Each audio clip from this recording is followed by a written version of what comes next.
Hi friends, today special వచ్చేసి దీపావళికి అయితే ఎటువంటి హడావుడి లేకుండా అయితే అప్పటికప్పుడు చేసుకుని ఇన్స్టెంట్ లడ్డుని అయితే చేశానండి. ప్రాసెస్లో చూపిస్తాను, స్టెప్ బై స్టెప్ చూసేయండి. హాయ్ ఫ్రెండ్స్, వెల్కమ్ టు చినాలాగ్స్. చూడండి, ఈరోజు చేసుకునే రెసిపీ వచ్చేసండి స్వీట్ అండి, లడ్డు అండి. దీపావళి వస్తుంది కదండి, మనకి హడావుడి ఏమీ లేకుండా చాలా సింపుల్ ప్రాసెస్లో, పాకం ఏమీ లేకుండా చాలా ఈజీగా చేసుకునే విధంగా అయితే లడ్డు అయితే చూపిస్తున్నానండి. మనకి ఎన్నో రకాల లడ్లు ఉంటాయి కదండి, తొక్కుడు లడ్డు అని, చాలా బందర్ లడ్డు అని, ఇట్లాంటి ఎన్నో రకాల లడ్లు ఉంటాయి కదండి. దీనికి పాకం పట్టే అవసరం ఏం లేదండి, కరెక్ట్గా 15 మినిట్స్లో అయిపోతుంది. అంత సింపుల్గానైతే ఉంటుందండి. శనగపిండి లడ్డు అండి.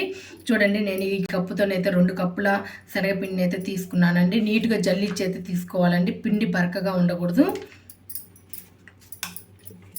ఈ లడ్డు కోసం ఒకటే కప్పునైతే వాడండి. ఇంట్లో ఉన్న కప్స్నైనా పర్వాలేదండి, లేకపోతే మెజర్మెంట్ కప్ అయినా పర్వాలేదు, కానీ ఒకటే కప్పుతోనైతే తీసుకోవాలండి. అన్ని 2 కప్పుల శనగపిండికి కప్పున్నర పంచదార పొడి అయితే సరిపోతుందండి. పంచదారని తీసుకొని ఇట్లా పొడి అయితే చేసుకోవాలండి. నైస్ పౌడర్ లాగా అయితే చేయాలండి. దీంట్లోనే యాలుక్కాయ అయితే వేసానండి నేను. ఒకవేళ మీ కాడ సపరేట్గా యాలుక్కాయ పొడి ఉంటే దీంట్లో యాలుక్కాయ వేసుకోవద్దండి. పంచదారలో కప్పున్నర అయితే పంచదార పొడి అయితే సరిపోతుంది. చూడండి, నూనె నెయ్యి కలిపి అయితే నేను అరకప్పు అయితే కరెక్ట్గా సరిపోతుందండి.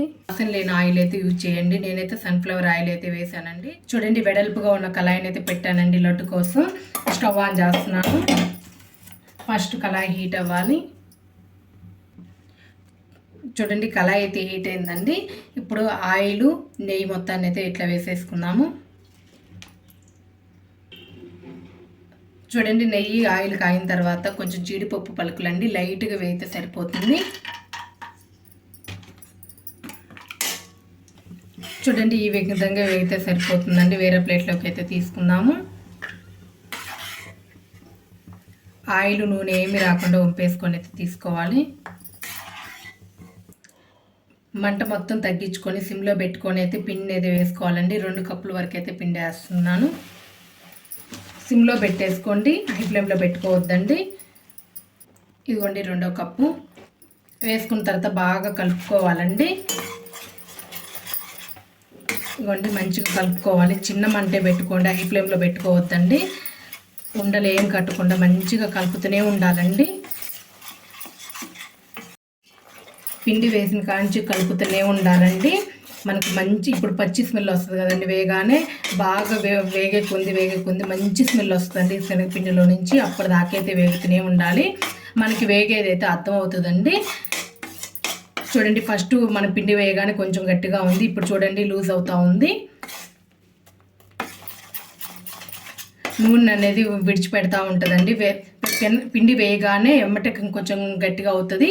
తర్వాత నూనె అనేది వదులుతూ ఉంటుందండి. చూడండి, ఇప్పుడు వేగుతూ ఉండగా లూజ్గా అవుతుంది. మంచిగా కలుపుతూనే ఉండాలండి, మంచి స్మెల్ వచ్చేదాకా. వేగడానికి కొంచెం టైం పడుతుందండి, కానీ నిదానంగా సిమ్లో పెట్టుకొని అయితే వేయించుకోవాలి. చూడండి, ఇప్పుడైతే పచ్చివాసన పోయి మొత్తం మంచి స్మెల్ వస్తుందండి. ఇప్పుడైతే స్టవ్ ఆఫ్ చేసేసుకోవాలి. లైట్ కలర్ కూడా చేంజ్ అవుతుందండి. ఇప్పుడైతే స్టవ్ ఆఫ్ చేసేసుకోవాలి. కొంచెం లైట్గా చల్లారిన తర్వాత, మరీ చల్లారకూడదండి. కొంచెం లైట్గా వేడిగా ఉన్నప్పుడే మనం పంచదార పొడిని అయితే వేసుకుందాము. కొంచెం అయితే లైట్గా చల్లారనిద్దాము, కానీ కలుపుతూనే ఉండాలండి. కొంచెం లైట్గా అయితే చల్లారిందండి, కానీ మరీ చల్లారకూడదు, హీట్గానే ఉండాలి. ఎందుకంటే మన పంచదార పొడి అయితే మెల్ట్ అవ్వాలి కదండి. అందుకని కప్పున్నర అయితే వేస్తున్నానండి. 1 కప్పు, ఇదిగోండి అరకప్పు, కప్పున్నారండి. మొత్తం వేసేసుకున్న తర్వాత బాగా కలుపుకోవాలి.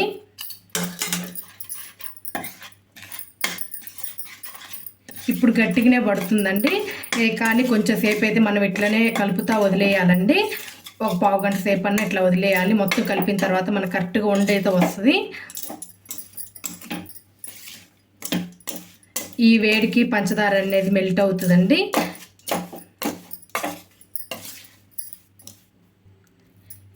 చూడండి, మొత్తం ఇట్లా బాగా కలుపుకున్న తర్వాత చూడండి, పంచదార కూడా ఇట్లా కరిగిందండి. చూడండి, హీట్కి కరిగిపోయింది. 1 పావు గంట సేపు అయితే ఇట్లానే వదిలేద్దామండి. ఇట్లా కలుపుతానైతే వదిలేసి ఇంకొంచెం గట్టి పడుతుంది. చల్లారే కొద్ది అయితే గట్టి పడుతుంది. అప్పుడైతే మనం చేతికి తగిలే హీట్గా ఉన్నప్పుడు మనం ఉండలు అయితే చుట్టేసుకుందామండి. చల్లంగా అయిన తర్వాత చూడండి చల్లారిందండి. చేయి పెట్టగలుగుతాం అన్నప్పుడు ఇంకా బాగా కలుపుకోండి. ఒక 2 or 3 minutes పాటు అయితే మంచిగా కలుపుకోవాలండి. ఈ విధంగా ఇట్లా నలుపుతానైతే కలిపేసుకోవాలి.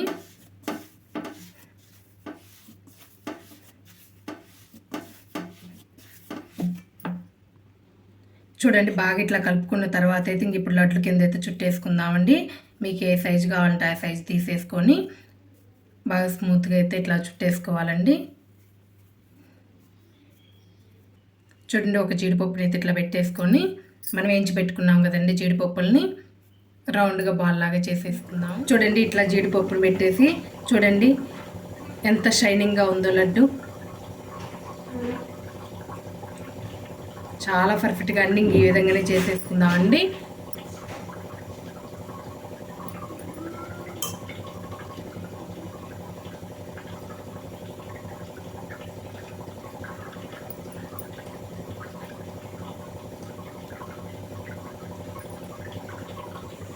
చూడండి మన శనగపిండి లడ్లు అయితే రెడీ అయ్యాయండి.